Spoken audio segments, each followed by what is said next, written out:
Ho ho ho, Merry Christmas from the mysterious JG. And as is my wont, every year so far, I have had some kind of Christmas special of varying degrees of relevance to Christmas and success.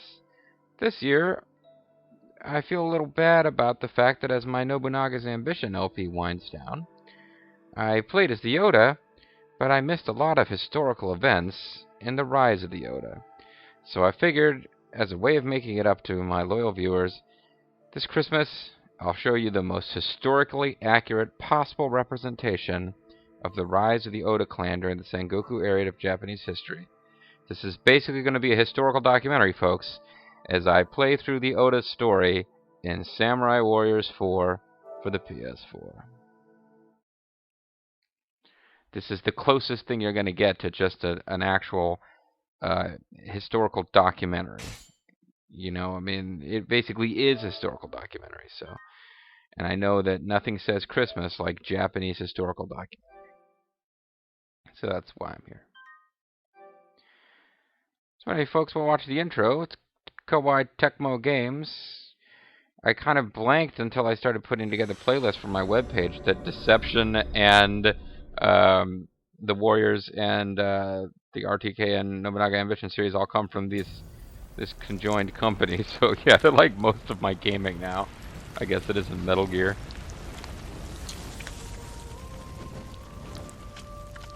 And the Sengoku period of Japanese history was a period in which trees were conjured from fire. And it also featured young boys, including young Raiden Weissman over there on the right. And there's Masanobu, or whatever the heck he was called throughout my LP. A couple of people who never showed up here. But yeah, it's all about the Christmas spirit here in this Samurai Warriors LP, so...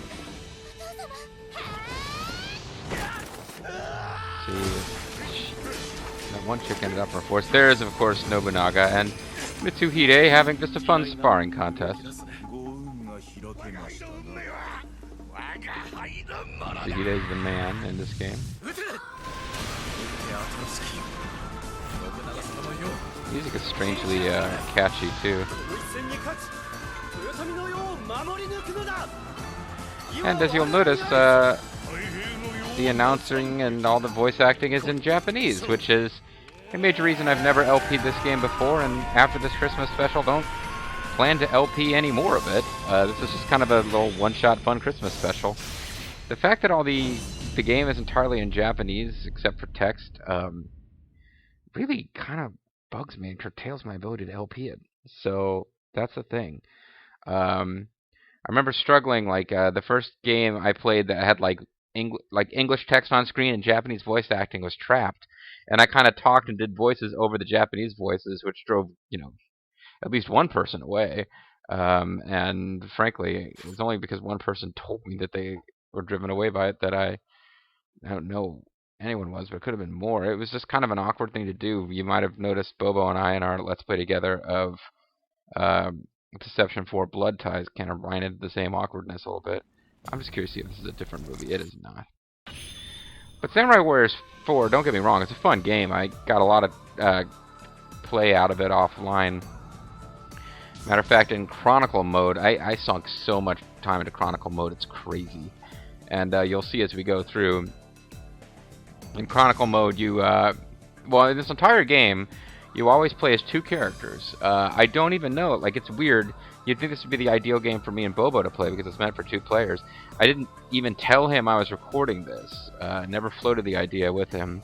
I'm just going to play it one player because that's how I always played it. And in the one-player mode, you switch back and forth between two characters. In two-player mode, I don't know if it's the same two, each is played by one character all the time, or if both characters switch back and forth between two. Like we figured out with Warriors Orochi two-player mode, each player has 3 characters, and it's a bit much. Where was I going with that? I completely lost my thread. Oh, well, anyway.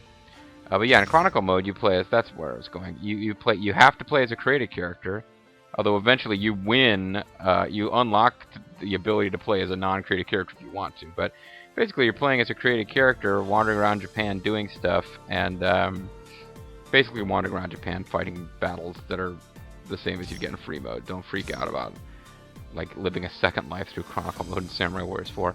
But your secondary character can be a main story character. So you'll notice I have Nohime, Nobunaga's wife, maxed out because she was one of the more fun characters to play. And it's a bit embarrassing. Don't think too hard about that. But also, through Chronicle mode, I got like the ultimate weapons for every character. So even if I'm playing on hard difficulty with characters who aren't fully leveled, this shouldn't be too difficult. This is also the best chance I've got to just briefly point out. This is take 2 of this video. I recorded about 4 videos of this LP before finding out that the first, and only the first video, didn't take. I've had this, it's recurring more often than it did before. It's making me uneasy, but I have this issue where when I go to process a video in Movie Maker, it'll just freeze on a frame. And I've been getting around it in some cases by just playing the movie file without the dialogue and recording my own movie file to get like a second generation blah blah blah. It's okay for Nobunaga's Ambition, but for this game I'd rather... It's the first video of the LP. I don't want it to look substantially worse than the others. Anyway, but yeah, so my whole point is it's Christmas. Merry Christmas. I hope you guys are enjoying your Christmas, and if you're watching and it's not Christmas, please shut off the video now. You're not allowed to watch this after Christmas. I'm just kidding, of course. You can watch this whenever you want, but I'm going to put them all out on Christmas, as I do every year at Christmas. I'll just put out an LP series. Try to keep it fairly short. Didn't happen last year, really. But this should be less than 10 videos total, so, you know, a couple of hours of entertainment for anybody who's stuck alone on Christmas, and a couple hours of entertainment for anyone else to just watch whenever. We're going to play Legend of the Oda, because, like I said, my Nobunaga's Ambition LP, where I played as the Oda, we got off the historical track. So I want to use the Samurai Warrior series to show you a 100% realistic and accurate portrayal of the history of the Oda. This series is going to be like, again, it's like a history textbook. This is exactly how it went down. But in addition to that, and some of these you have to unlock by playing through the game. I don't remember which ones are initially available and which ones aren't. But other ones that are included in this game, if you're interested, include Legend of Kinky, which is just as kinky as it sounds. Basically, you start out playing as Nagamasa, and it's a short one. This game features a lot of really short story modes, which is kind of weird because it came from, you know, Samurai Warriors 2, my favorite Samurai Warriors game, possibly my favorite Warriors game, right up there with Dynasty Warriors 5. Every character, and there were a lot of characters, had a story mode of about 5 missions. In this, it's limited to individual forces.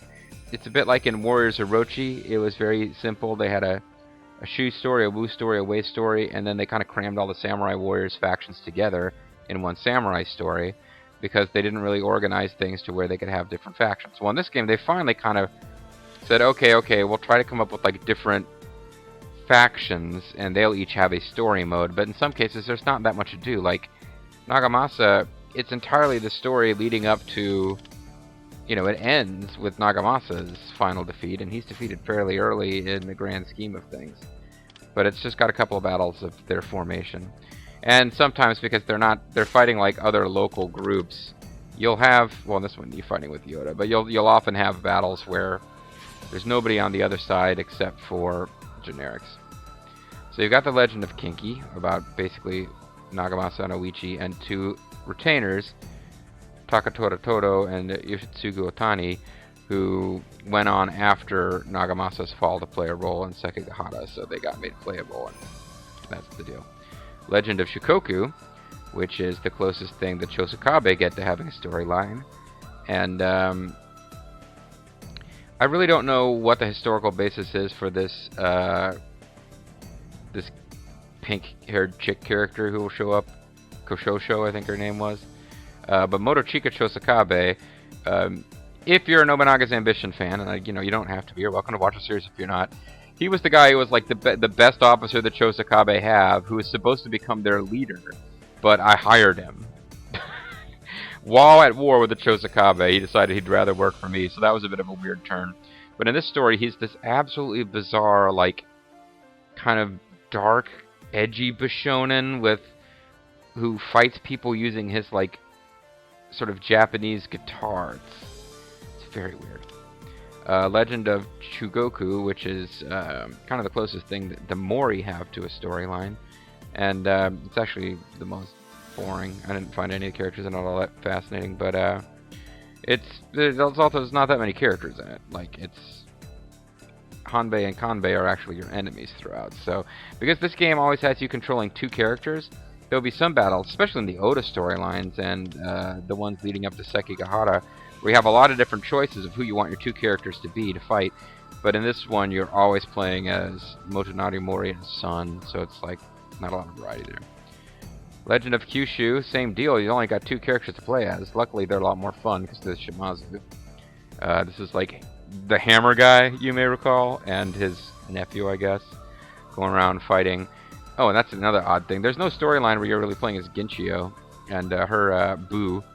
They are kind of your enemies in the Kyushu storyline. They'll pop up as people you can play as in other storylines.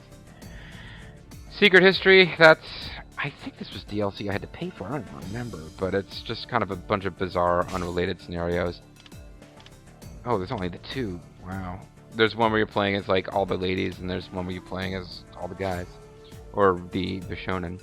And it's represented by Okuni and Gomon, but just because they always throw them in there to represent, this is the fictional stuff, it's not really samurai stuff.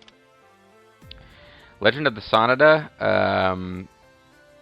I think that one you have to unlock by playing Legend of the Takeda, but that's young Yukimura, who had been kind of the poster boy for the series, but I think they stopped, now it's somebody else.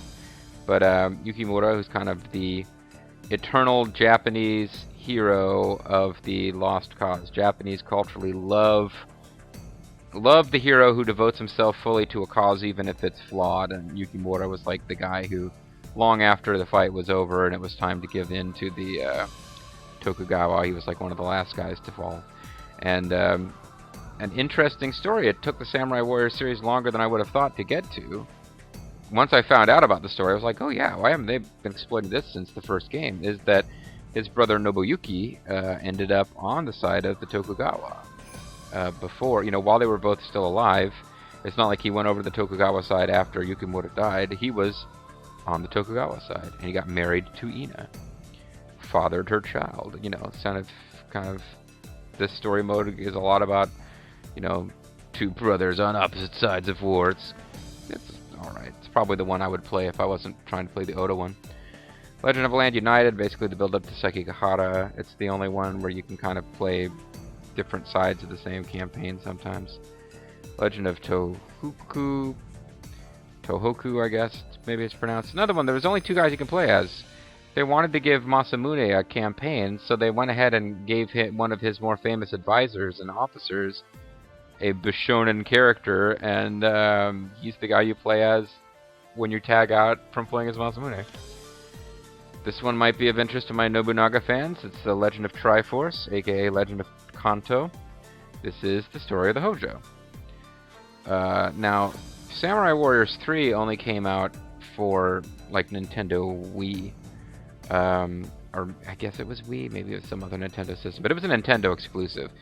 Somebody thought that was a good idea for Koei. I doubt it really turned out that way for them, because Samurai Warriors 3 was like a lot of people who would have played it had it come out on PlayStation and Xbox. Never got the chance. But so I don't really remember who all got added in 3. But I jumped from 2, where the only representative of the Hojo was Demon Clown Ninja, aka Kotaru Fuma. And then there's several important battles that involve fighting the Hojo, because defeating the Hojo was one of the big things that kind of turned the page in Japanese history towards a new era. But they're entirely represented by Demon Clown Ninja, so they have like a bunch of generic officers. And one of my favorite moments in that series, which I failed to reference in Nobunaga's Ambition, was when you finally defeat the leader of the Hojo. there's a generic old man officer, and this dramatic shot of him falling to his knees and dying while saying, "Long live the Hojo." And it's like, who the fuck are you? You're some generic officer. I don't even care. Well, the generic officer was actually Ujiyasu, who in this is playable. As is one of his daughters. He had a big family. One of his daughters is playable as a cute little girl character. And then some, I don't know if she's a mythical figure or what, but there's some other chick who's playable. And Fuma shows up in the storyline, but he doesn't even get featured on the cover art. It's so sad. But yeah, basically the Hojo end up being portrayed by their most famous leader, and then 2 girls and a demon clown ninja. So they got a lot of characters, but it's still pretty weird. I got the Legend of the Uesugi, and my story mode, they ended up being called the Nagao the whole time. And I'd frankly be interested in playing as them later. I mean, through this game, I actually kind of came to like the Uesugi a little bit.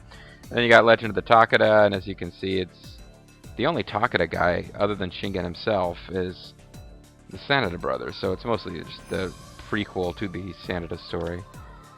Legend of the Tokugawa, which is surprisingly short, because it builds, it's like the early history of the Tokugawa, and then they're actually unifying Japan is the Legend of the Land United. So it's a surprisingly short little story with the Tokugawa. And Hattori Hanzo is given a short shrift here in this little cover art thing, but in fact he's playable throughout, but they decided to give the glory to Ieyasu, Ina, and Tadakatsu. Anyway, we're here to play Legend of the Oda. Nobunaga Oda has appeared amidst the chaos like a shooting star in the night sky. Together, the officers serving under him look to alter the destiny of this war-torn land. And now at last, although it doesn't go back to Nobuhide, so it won't start as early as my Nobunaga's Ambition LP did, at least this will be a 100% historically accurate portrayal of characters like Nobunaga, Mitsuhide, and Hisahide. And I'm starting a Battle of Nagashino because, like I said, I'm re-recording the first video. This is where I got to roughly before I figured out something had gone wrong. Battle of Okehazama. This is, again, for people watching my Nobunaga's Ambition LP, this is the one where you fight against the Imagawa. And you'll notice a pretty stark difference between how Yoshimoto Imagawa is portrayed in this game and how he was portrayed in Nobunaga's Ambition. Because that battle was like categorized as this massive shock to the Japanese world that the Oda were able to defeat the Imagawa, it's kind of weird. In video game logic, it's going to be the earliest battle of the Oda, or at least under Nobunaga. So they kind of have to make it easy, because like this is the battle, it's like the tutorial fight where you're learning how the game works, right? But in fact, it was one of the most uphill battles they ever fought. Kessen 3 managed to do it pretty well by putting a bunch of stuff before Okehazama. So Okehazama becomes a pretty big boss battle. It's one of the tougher battles in the game, even though it comes in the first half of the game. And it's a while before you work your way back up to anything as challenging. But like Samurai Warriors 1, it's really easy. Samurai Warriors 2, I thought, actually tackled it really well. They made it a cutscene. So your actual first battle is set after Okehazama, when the Oda have already started to gain some power, and that's why it's easy. So this one, on the other hand, is just going to be, we'll hear about how badly outnumbered we are and how dangerous it's going to be, but in fact, the battle's going to be really freaking easy. And I've cleared 9 of 10 objectives. I don't even know what the one that I didn't clear was, because there's no way to check until after you complete the battle. You can do it on hard difficulty. Well, how hard have you really been striving, man? You just got here. Oh, it's the Comb-Over clan. Hey, I'm a rando who... See, that's how I don't introduce myself as Hisahide, but when I introduce myself using my real name, I usually follow up with, "Some consider me the greatest evil in the land." They're hungry for that.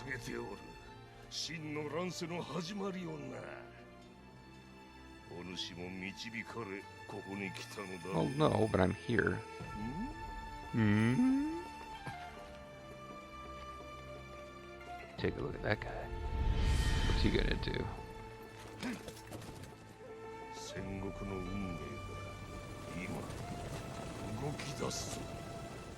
Oh, in this battle? Great, so we don't have to do the rest of story mode.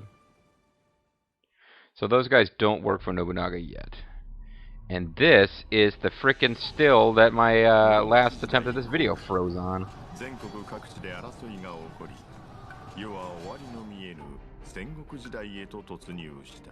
Mm-hmm. See, he looks a little different in this game.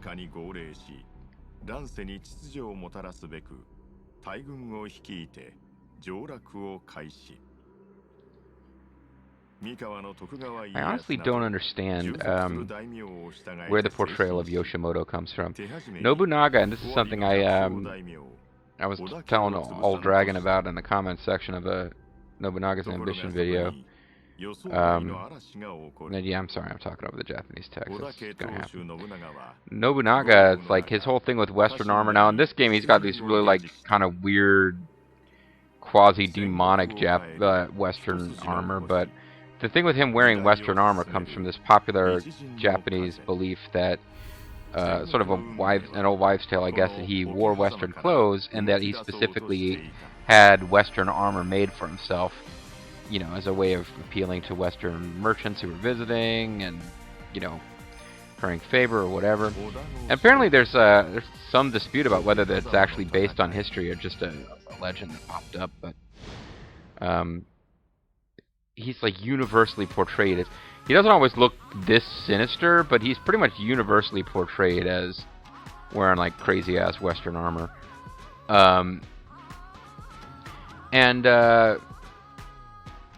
Like, I was really surprised to see Yoshimoto Imagawa portrayed seriously in Nobunaga's Ambition Sphere of Influence, because every Koei game I'd played that had him in it, and various other portrayals I'd seen of him, he's always this, like, weird painted-faced idiot. And I was like, where does the painted face thing even come from? I don't even know. Anyway, I think the first time I ever played through this, I played as No, who you can see is, like I said, fully leveled up, so she's kind of ridiculous now. Well, she was always ridiculous. Look at her. What do you see? No! That didn't make sense. Can you see that woman? No! What do you mean you can't see her? No, I mean I see her. See who? No. Yeah. Who's on first? Then Oichi. I think I played as No and Oichi the first time. I was just like, yeah, let's play as the chicks. Keiji. And then my video that didn't quite survive, I played as Nobunaga and Katsuie. I'll be playing as Nobunaga later. I play as Hideyoshi in a later video. I play as Toshiie in a later video. I think I'll play as Katsuie and Keiji just because Katsuie never shows up in another video, at least not that I've recorded so far. And Keiji I haven't really used, so what the hell.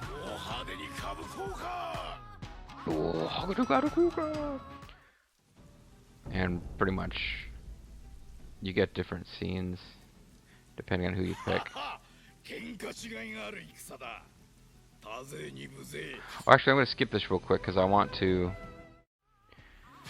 back out and see what happens if you pick No and Oichi, because they're the only ones who don't appear in that scene. So they might get a different scene. And they don't get any scene at all. So if you don't pick anyone so in this case, like, sometimes there's different scenes and you unlock scenes. They actually track somewhere which scenes you have and haven't seen. Scene. But I guess in this case there's no scene for that No or Oichi are in. So if you pick those two, who neither of whom are in the scene that would have played, then you just don't get a scene at all. No, damn it, that's not what I meant to do. Well, it's the same frickin' scene, but I didn't pick the characters I wanted. So we're off to a rollicking great start here. It was Katsuie and then Keiji. There we go.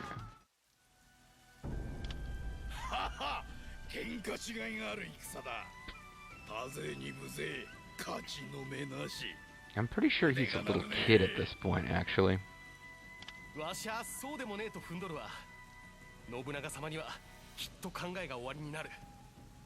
Don't remember whether Hideyoshi had joined them yet. I know that in my game, we triggered this battle too early, and Hideyoshi was too young to join us as well.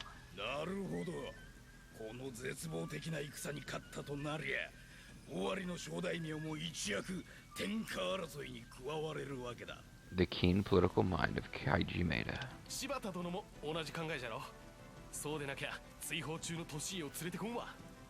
And this is their the storyline with Toshie being exiled.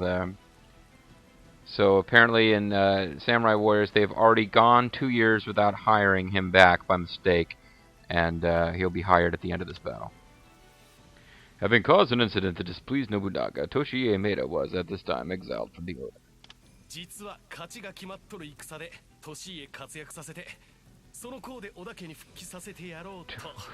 Well, you don't have to say it out loud.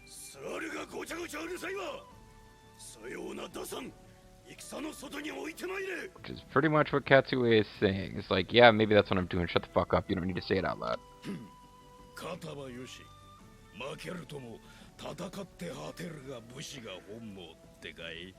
Yeah, I guess. Well, I mean, it's also true that there's more salt and ham than in Turkey.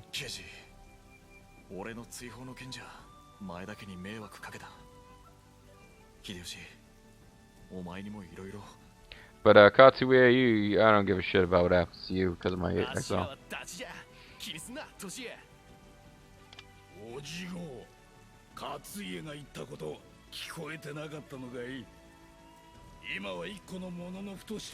As opposed to fighting on the battlefield as like a, lemming or something.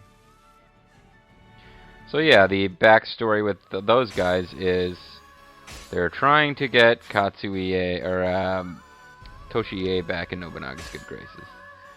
So I see this is my second attempt at this first video, so can't remember what I did and didn't explain. Got my ultimate weapons for every character basically because I figured out in conquest mode how to do it, so I just figured I'd go ahead and do it. Items you also unlock through gameplay. This one here is I don't remember her first name, Naotora Lee, but she's a character. All the characters have items you can unlock, and they do stuff. And I probably got almost all of them in conquest mode, but it's like, be something like defeat this officer using this type of attack, and you will unlock their item in the future. It's great. Yeah, so I really... This was my off-screen, just I don't feel like recording something, but I feel like playing video games for a while. So I've unlocked quite a bit. Keiji, as you can see, I've never used at all, but on the first mission, with the best weapon available, he should be fine. He'll take a lot of damage, but it's only if you get hit. You don't get hit that often in this game.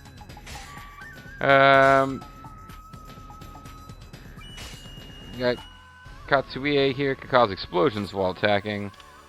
Keiji Maeda can grab and throw an enemy. Thrown enemies have lowered attack strength. Oh, that's interesting. We'll have to use that a couple times. We have Nobunaga as our leader. You can tell when someone is the leader because they appear as a helmet rather than a dot. So most likely our victory or defeat conditions are Nobunaga is defeated. Yeah, if that happens, we lose. All the various characters we could have played as are all on screen as officers. And a couple of generics but behind them. We have Yoshimoto has some of the Tokugawa officers, well, 2 of them. Because although they don't bother to call him anything but Ieyasu Tokugawa at any point in this game, I'm getting into more history than I meant to, honestly. But this is the Matsudaira. In my LP, one of the things that didn't go right with history is they never stopped being called the Matsudaira. So whatever his name, Matsudaira, who became Ieyasu Matsudaira and never changed his name to Ieyasu Tokugawa, they're the guys who are currently with the Imagawa, and once we defeat the Imagawa, they'll break off and do their own thing. And these generics are either guys who worked for Yoshimoto or guys who work for Ieyasu. And there's a lot more of them than there are of us, and I think mostly the guys who work for Ieyasu. I mean, Yoshimoto. Lost my mind there for a second. And I think that's enough chitter-chatter. Let's get on with the first battle here. I don't want your Christmas watching of this to go into like 7 hours, so the other videos will all pick up a lot faster than this one because I won't have to introduce anything. I'll just be playing. And it's a freaking Samurai Warriors game. You know the drill. So you switch back and forth between characters, and when you are not playing as a character, the computer is playing as your character. And they don't accomplish very much, but they're still rolling around the battlefield on their own. You see Noa no Ichi busily killing stuff. One thing I want to show off. Hyper attacks. Here's regular attacks. Kind of similar to previous games. Here's hyper attacks. You shoot around like a freak. Oh, because he's at level 1, he doesn't really have many unlocked. You can actually propel yourself around the screen this way rather than using a horse, and you're constantly killing generics as you go. So 1,000 KOs in a battle is no longer a big deal, it's kind of expected. Meanwhile, plot is happening and I can't actually follow it. But the actual historical circumstance that the Oda launched a surprise attack in a heavy rainstorm is being followed.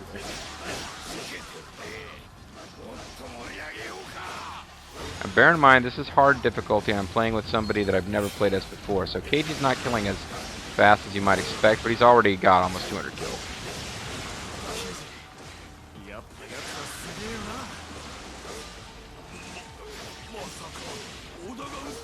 Standard bear. They are responsible for getting these little, you'll see on the screen here, we're in a, we're the green arrow. So we got Katsuie, aka Kato, on our side because we're the green arrow. We're moving from an area that has like a white tan background to an area with a pink background, and if you look at the bottom left, there are areas with red backgrounds. So those colored backgrounds represent areas where your enemy's morale is higher, and therefore enemies are actually tougher. You see, these guys have like glowing stamina meters, and they're taking a lot more damage without dying. You get rid of that by killing standard bears, and also sometimes just defeating officers or accomplishing plot objectives. But now you'll see this area that had the pink background is tan, because the enemies here no longer have any kind of like bonuses. So we have to defeat Hattori Hanzo and Yoshida Ujiyoshi as our next objective. There's that throw technique that was mentioned. You want to play Kamari in the rain, buddy? As you may remember, if you watched Warriors Orochi, Yoshimoto has this bizarre obsession with Kamari, which is not in fact a Ranso warrior, but is in fact kind of this feudal Japanese version of hacky sack. That's really pretty much what it is. So anyway, there's Keiji, we've seen him. Let's switch over to Katsuie for a bit, just for variety's sake.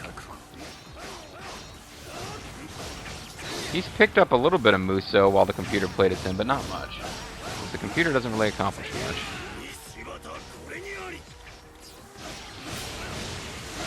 They pretty much, even when you're playing as two different characters, you still pretty much have to do everything on your own. As you can see, he also has a hyper attack, where he just slides around killing stuff, because that's what they realized when they designed Samurai Warriors 4. The big issue that everybody had with the Samurai Warriors games is that it just took too long to kill peons. Or you weren't killing large enough groups of generics. They really wanted to make that less challenging, so they developed hyper attacks. That is pretty much how it works. Hyper attacks tend to be not that effective against officers, but they See, my first take of this video, I played as Nobunaga. It was kind of fun because as he's giving orders, he's then the one who actually carries them out too. So this is fairly easy. We've got 5 minutes to launch a sneak attack, and although this game is crazy about something else I meant to get into. You'll see all these X's on that map. Those are gates that are closed. Now, as you may recall in Dynasty Warriors 5, and I swear I won't be doing as much narration and description in the later videos, but I just want to get all this stuff out there and then play the freaking game.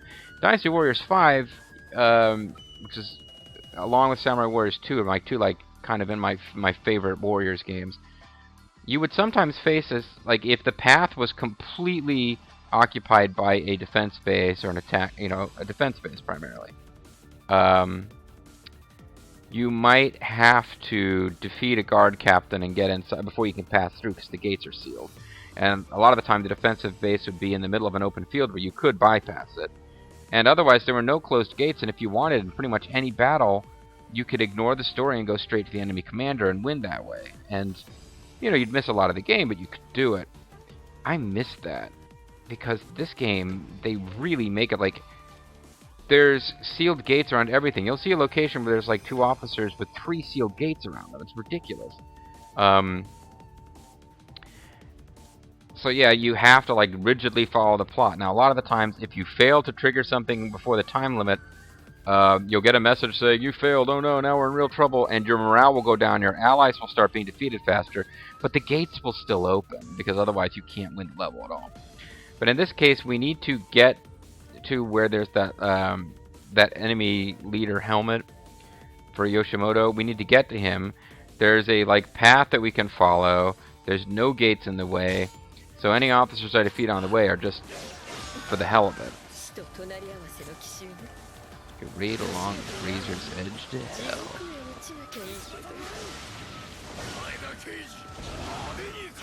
Oh wait, I forgot to check. They want me to check his moves because I just unlocked new moves. And I think this is his. I think Matsu Kaze is actually Keiji's horse. Well, I didn't learn a new special, so I don't really care. But yeah, all these guys I'm fighting while the minutes tick down, it's just purely optional. In this instance, rarely in this game, you can just bypass a bunch of guys and go straight to your objective. Oh, so they actually seem to have figured out that it's coming.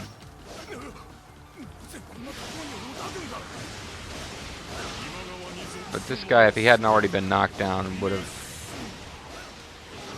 blocked my hyper attack, and that's basically the thing that stops you from just completely slamming the triangle button at all times. You have to occasionally hit other buttons.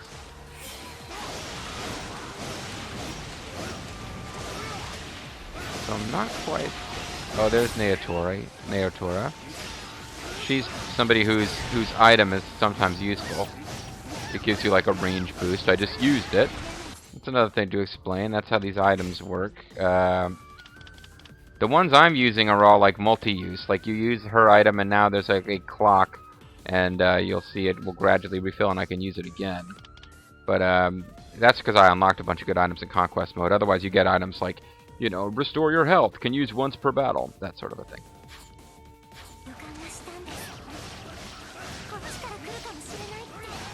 Now she's on fire, which means she's gradually dying.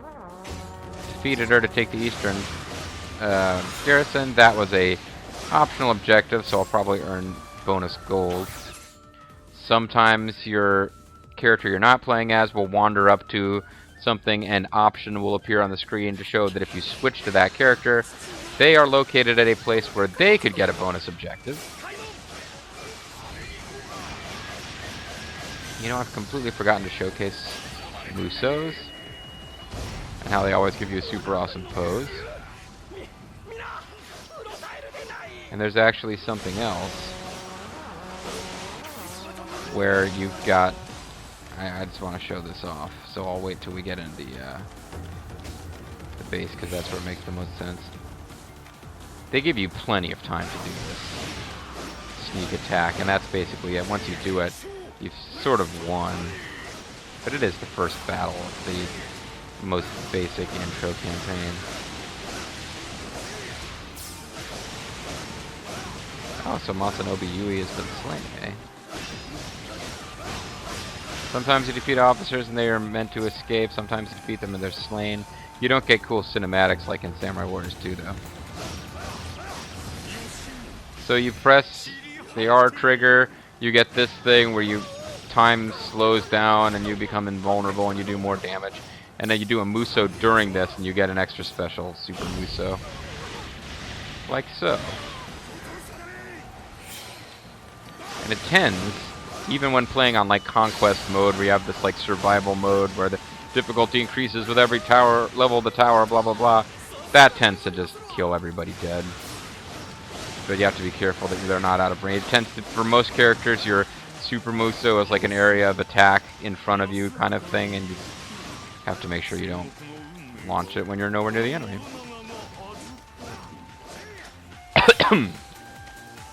Well, that's awfully decent of you, Nobunaga. You are not in the main camp, so forget you. Oh, and also, I got my Muso and my blue meter back, because that just tends to randomly happen. I think it's because I'm using the ultimate weapons, and every 100 kills. That's a special thing because I'm using the ultimate weapons. I'm getting those restored, those meters restored. Normally, you have to use those things kind of sparingly because it takes a while to rebuild them. Oh no, I killed that dude, and now his daughter, who I previously defeated but apparently did not kill, has to take care of the clan. So I want to get a Muso back for Keiji because I want to show his ultimate Muso off. I'm sure it's ridiculously powerful because he's a pretty powerful character.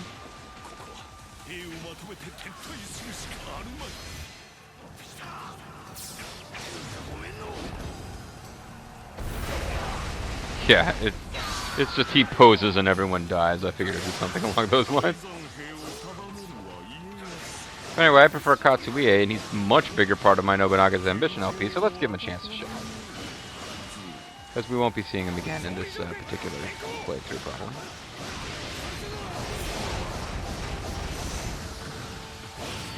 But you may recall how this battle went in my Nobunaga's Ambition thing. I just cornered Yoshimoto's unit and defeated him with Nobunaga, and it was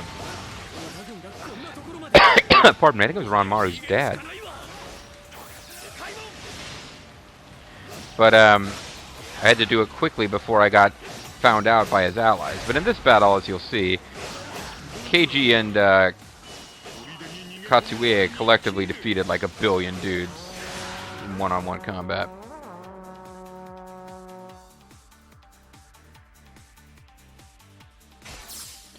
So I'm going to do something else that you get in this game. I'm going to give a command to the character I'm not playing as. This little red exclamation point is marked as being part of the optional objective I got, which is to prevent Udono Nagateru from reaching Washizu Garrison. So I will order the computer-controlled Katsuie to go fight him. Even though he's unlikely to defeat him, he will prevent him from moving. Once they engage in combat, they'll kind of float around at the same place on the map.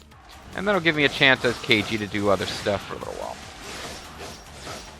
Even though I kind of wanted to play primarily as Keiji. There's also a supply soldier. Prevent all supply soldiers from reaching the retreat point. Go to Yoshimoto. Oh, you're not talking to me then, because Yoshimoto's dead.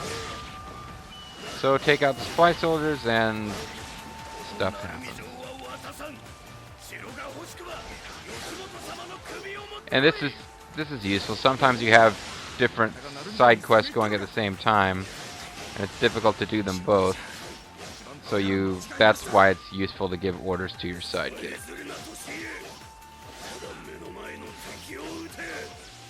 Oh, this is a special quest I think you need to be playing as those two to see.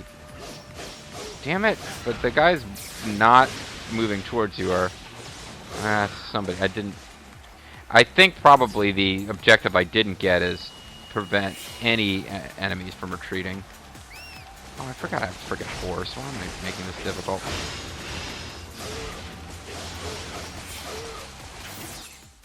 So I can give a, let's see, what does the battle log say? What were they talking about? Our allies have invaded Narumi Castle. Capturing that castle would indeed be a feat. Well, where's Narumi Castle? I should probably try to figure that out. I'll have, yeah. Oh, that's where Toshiie is, so maybe I can go help with that. Get another objective.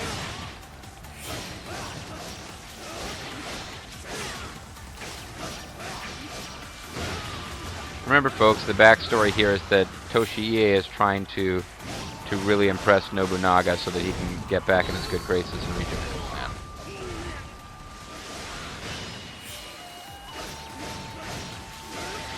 As we continue to beat up jobbers and generics. Other people have escaped, which is frustrating. I really probably should have done better. Although, as you can see, Nobunaga's over there hanging out at the escape point, but not seemingly preventing anyone from getting out. There is a closed gate between me and the enemy officer who's in charge, so we don't get to deal with him yet. Got 1,000 KOs, but no dialogue yet. Normally there's some kind of like 1,000 KO statement made by your officer that you got 1,000 KOs with. Oh, there's no reason not to get 1,000 KOs with Keiji.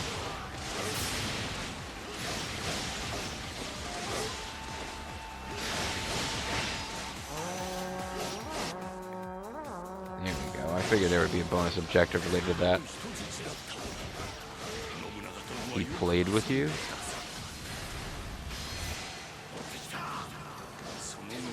Oh, I'm gonna get them all three in one shot here. Well, there's your 3 officers defeated. That's what you wanted, right, game? I got you. Oh, I better order, his speech, it suggests strongly to me that this, oh, and he's down there with Tadakatsu, too. It strongly suggests to me that he is about to, that gate is about to open. He might be then heading off for a retreat point.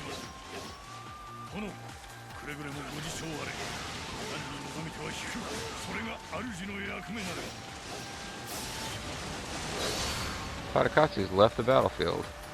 He's like Elvis in that respect.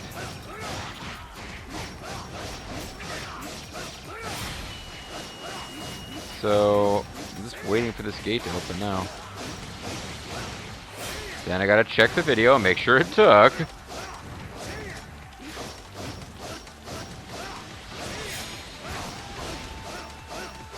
While I spaz around. I'm so jealous. You're mad because you're jelly. You're Maeda because you're jelly.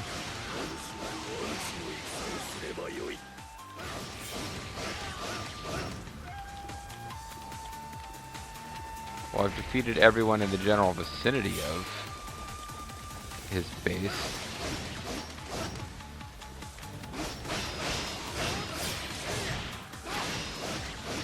I think the gates won't open until the messages catch up. Sometimes you start defeating guys too quickly and the game loses track of what's going on.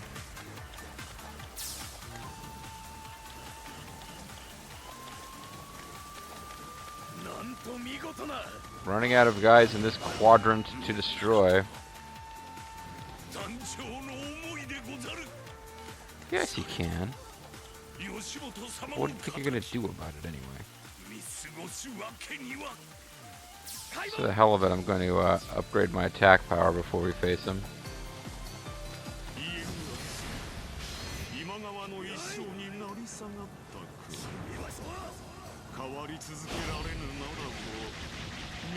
See? Just like that. And now we get, through manipulation of the camera and the scenery, a close-up glamour shot of Katsuie. I know that's the real Christmas present right there, folks.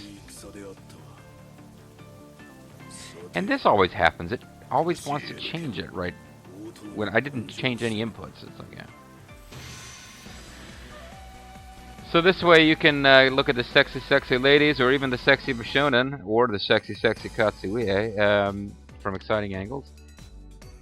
I guess, okay, so you have to actually play as Toshi Ie to get that, like, some kind of special quest, which I didn't get. So that's, I'm not going to bother to go back, but I was, like, wondering, oh, what is the quest I never got? It's something where you have to be playing as Katsuie.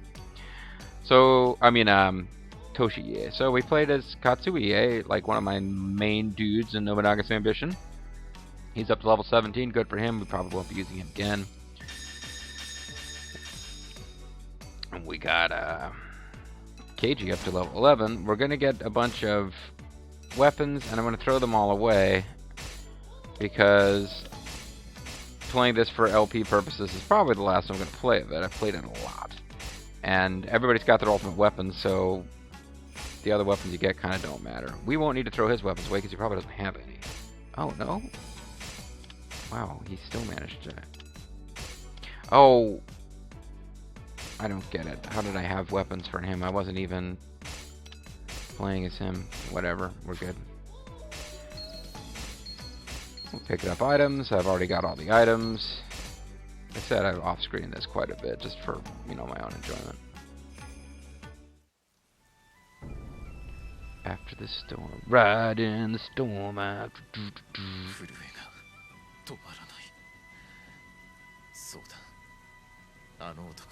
can't stop trembling when I think of Nobunaga.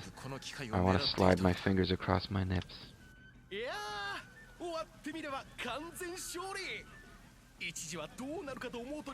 And there's no hint in this game that Nobunaga says anything positive or supportive to his subordinates here.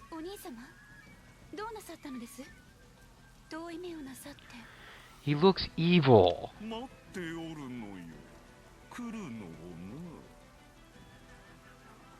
See, now I know who it is because I just played this the other day, but I thought he was talking about Tokugawa here.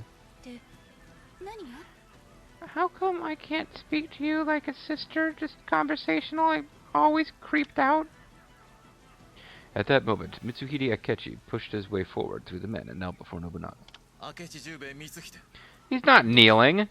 But that's a darling bow in his ponytail. You are Billy Gunn. You are the one who will kill me.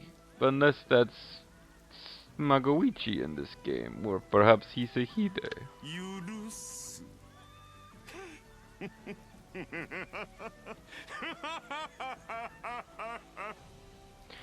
Yep, that's the kind of reaction I want when I first meet somebody. Oh, and that is his...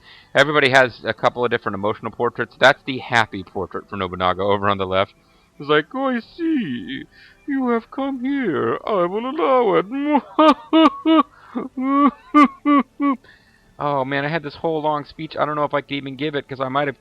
I don't know if it's from the video that went missing or not, but I had this whole description of that one Warner Brothers cartoon where there's a dog who goes while tormenting an adorable little kitten, and the little kitten has to be rescued by a black cat who walks across the dog's path and causes it bad luck. Hilarious cartoon, but I may describe it in a future video. I don't even know. Christmas present to yourself. Look up Warner Brothers Black Cat Bad Luck Whistle. Those are the only search terms I can think of that might get you to this video, because the kitten had a whistle he would blow. Never mind, moving on.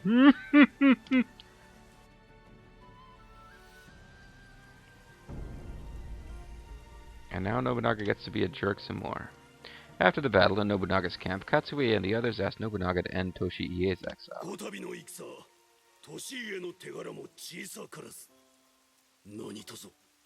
What are you talking about? You and... Not only did you and Keiji kill everyone. The Japanese Samurai Warriors 4 Nobunaga has a really weird voice. Like, Yuru-san, Genki. But I'll go with Samurai Warriors 2 versions. Like, what are you talking about? You and Katsuie defeated 99% of our enemies. Toshiie couldn't even get his Toshiie only objective. And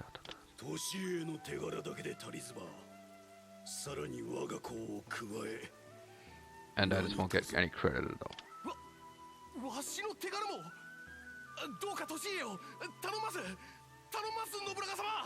Please don't pile on, monkey. We don't want a monkey pile.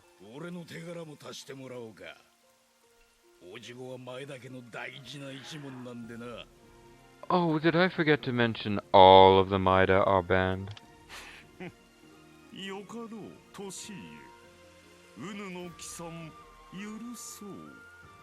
But stop fucking up.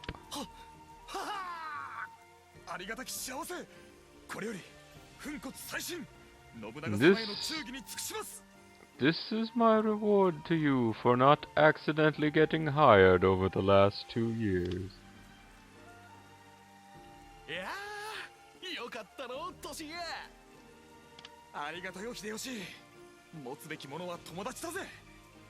Well, there's good women, good booze. Those are things that bounty hunter might suggest, although he'd want them all. Good music, good. He didn't say anything about good friends that we're talking about. Keiji is like a little kid. Don't even worry about it.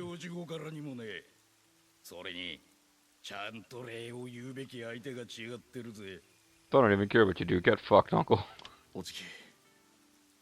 Oh man, take a look at my life. I'm alive like you. I need someone to hold me the whole night through.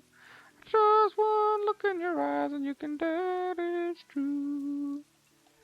Oh man, look at my life. I'm a lot like you. Aren't you glad you're spending your Christmas with the JT?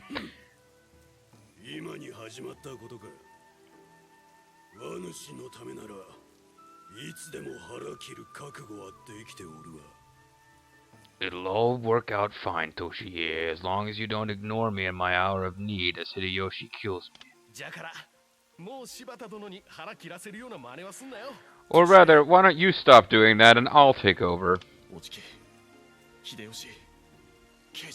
At least the Japanese version of Hideyoshi is not as irritating as the, well, certainly the Warriors Orochi version. I'm gonna cry. Very emotional, very special episode of Nobunaga's Legend of the Oda Samurai Warriors 4, Nobunaga's Ambitions, Fear of Spearing. Anyway, folks, so that's it for the first video of our Merry Christmas LP. I sure hope it took this time, because I will be irritated otherwise. So next time, Nobunaga's Ascent. I've already done it, but for you, it's the future. Forces opposed to Nobunaga have gathered together, attack both the enemy's mind and body, and cut a path to the capital. Hey, sounds like the anti-Nobunaga coalition. Sounds like the point where my LP went off the rails. 9 of 10 objectives cleared. Who knows how many objectives were cleared when I actually recorded this video? You'll find out next time. I'm the Mysterious JG. Thank you guys very much for watching. Oh god, this went way longer than I meant for it to. Merry Christmas, folks. I think I managed to tack a good 15 minutes onto how long it took me to record this the first time. The rest of the Christmas LP videos are shorter, I swear. Very last one might be a bit long because that's a long mission, but you don't have to watch them all on Christmas. It'll be okay. Merry Christmas, folks.